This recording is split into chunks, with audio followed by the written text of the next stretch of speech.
Bet horse racing on DRF Bets.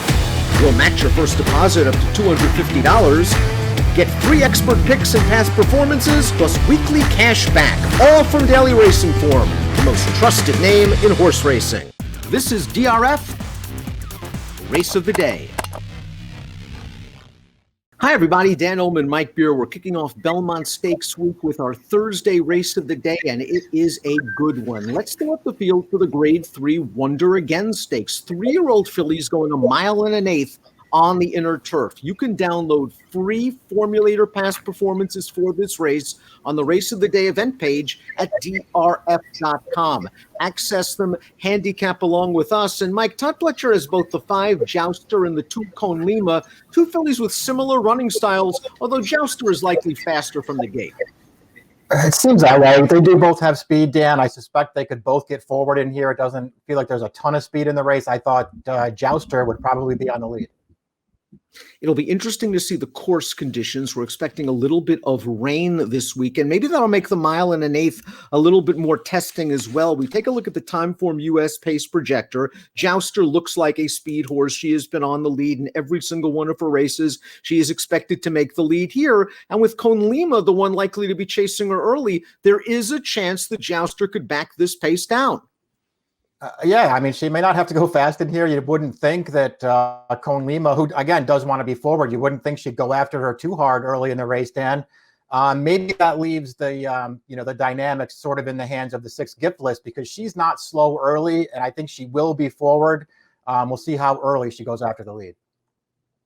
The number 1 is Martina. And right after the Hilltop Stakes, I talked to Graham Motion, and Graham Motion said one thing to me about Martina: more distance. She's really going to appreciate 1 1/8. She's really going to appreciate 1 1/4, Motion told me. That last race, the Hilltop, was at 1 mile, and Martina was far back early behind a fast pace, found a little bit of traffic in upper stretch, and finished with some willingness. She didn't run poorly last time, Dan. She did have a pretty good setup, though. As you mentioned, the pace was solid in that race, so she had something to run at in there.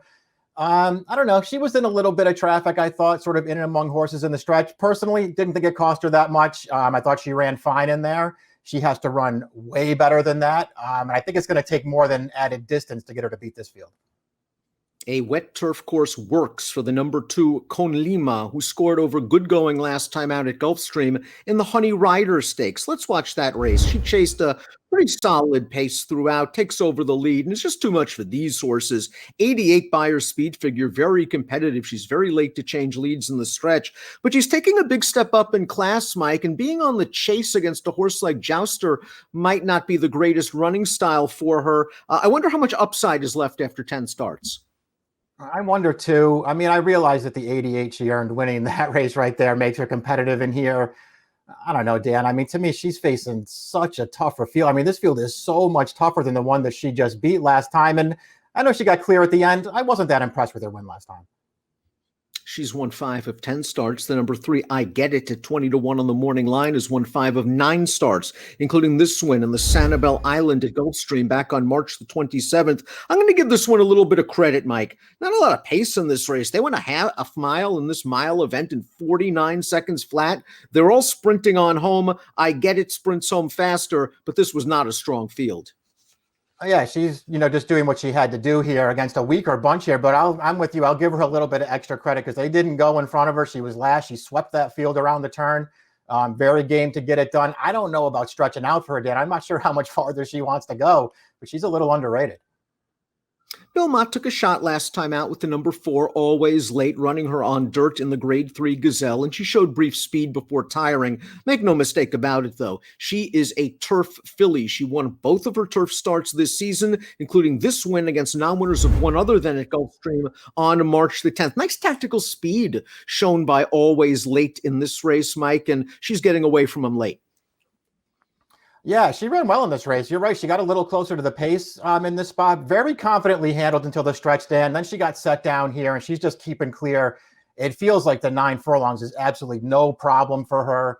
I understand what they were doing last time, taking a little bit of a shot. It didn't work out. She's back on the right surface here. Distance a question mark, perhaps, and how fast she has to go early is key for the number 5 Jouster. Let's watch her race last time out in the Grade 2 Appalachian at Keeneland, and she didn't have to go very fast at all. She went a half mile in almost 50 seconds over this good turf course, just ridden beautifully. This was Luis Saez at his finest, opening up at the right time and confidently pumping Jouster home to beat Gift List and Plum Ali. Gift List, of course, came back to win her next start at Churchill. Nice performance by Jouster, had an easy setup. Yeah, had everything her own way in this race. She did look good winning, Dan. Worth noting there that the horses that chased her home second and third, both off of layoffs in that race, while Jouster was in prime racing condition, just had all the best of it. I don't deny her talent. She's pretty good, Dan. She's looked good in all four of her turf races. Distance is a question, and how early do they make her race? Gift List bounced out of the race we just saw, as Mike mentioned. First start off the layoff, she wheeled back in 27 days, and she took down a very big scalp in the previously undefeated Aunt Pearl. Now, she had a perfect trip and ride by Javier Castellano, but she forged clear in the lane. I wonder how strong that race was. We know how good Aunt Pearl is, but the other horses coming out of that race so far haven't been very strong. I think that's probably the main question with her. All in all, Dan, she ran fine in the Jouster race that we saw off the layoff. Obviously took a step forward last time. I mean, it was pretty much from the backstretch around the second turn. It always looked like she was going to be very tough in that race. And it definitely helped that Aunt Pearl, as good as she was as a 2-year-old, came up completely empty in that race. I mean, I don't want to sit here and give Gift List too much credit for beating her, because Aunt Pearl was terrible in that race. But I don't want to take too much away from this filly either. She looks like she has a good amount of talent, and she's got tactical speed. Fluffy Socks, the number 7, goes out for Chad Brown. You're getting a price on Chad on David Aragona's morning line, 8-1. This horse ran well last time out in the Memories of Silver Stakes. Let's watch her seasonal debut. She's kind of last on the rail turning into the stretch, and Irad's got to alter her all the way to the outside at the 3/16 pole. She's got a lot of work to do, but she does come with a good run. Again, the winner of this race, Bubbles on Ice, returned to kind of underperform in the Hilltop, but I think this filly's moving the right way. Yeah, I do too. This was a closer's race, so, being last didn't really affect her in here. She's very game to the end, though. I thought she ran well in this race, Dan.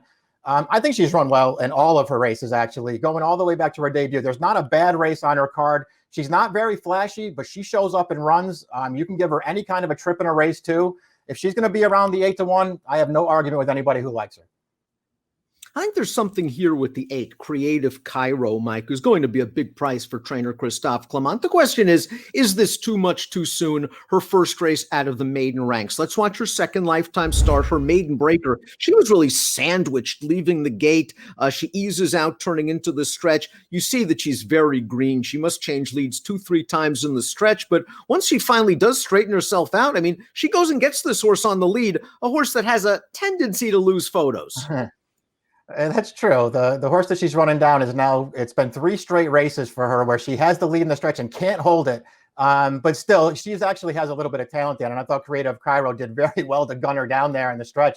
She has to improve by a lot. But man, the distance feels like it works for her. She looks like a horse when you watch her run who doesn't have it all figured out yet and could really take a big step forward at some point. Maybe it'll be on Thursday. Outside posts are tough to overcome, going 1 1/8 on the inner. So the 9 technical analysis, the 10 Plum Ali at short prices, maybe they're up against it a bit, but they both have a lot of ability. Let's watch technical analysis's win last time out at Belmont. Her first start of the year. She got a nice pace tracking, ground saving trip, but just watch her bull her way out in between horses. She will not be denied room. Now she goes after the pace setter, and she inhales her and settles it quickly. Yeah, very impressive here, Dan. This filly can really run. She showed as a 2-year-old that she probably had stakes in her future. Got very unlucky in her career debut, came back and was impressive in her only other start as a 2-year-old. Really impressive there, I thought. Winning, Dan, sat right up close, as you said, bowled her way out, ran that field right over. The horse that was on the lead there came back to win last week. There's a lot to like about her. You know what, Dan, when I was going through the race, I thought maybe she'd be a little bit too short of a price, and that's the only reason I didn't put her on top. David has her 9-2 on the morning line. I think that's a very fair price.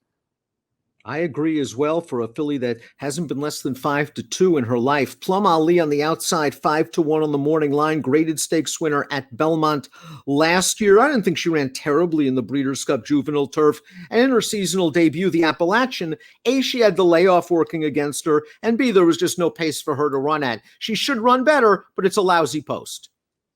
Yeah, it's not a good post for her. And she was a really good 2-year-old. I don't know if she had a huge excuse at the Breeders' Cup, Dan, but she didn't get a great trip in there. I wasn't going to be too hard on her for that. I thought she ran kind of sneaky well in the Appalachian, and that's why I put her on top. I did think she'd be a good price in this race, too. I just thought maybe she'd get lost in the shuffle a little bit because there's so many other horses to like in here. And just going back and looking at her Appalachian, I thought she ran sneaky well in there. She was really finishing at the end of that race. I wonder if she needed that race, and she's going to be a lot tighter here. I think you make some excellent points. Let's see if she can overcome the post. We take a look at our top picks for the Thursday race of the day. Mike's going with the 10 over the 6. Jouster, I'm hoping can get the lead and back it down because 1 1/8 over good turf. That's testing for her. We'll see if she can go all the way. She's got some ability. 5, 6, 2, 10 for me. 10, 6, 9, 5 for Mike. Mike says, keep an eye out, though, for that 9 technical analysis, especially if she goes off at around the 9-2 or 5-1 price. It's the Thursday race of the day, one of 3 stakes at Belmont as we kick off Belmont Stakes Week Thursday. Best of luck.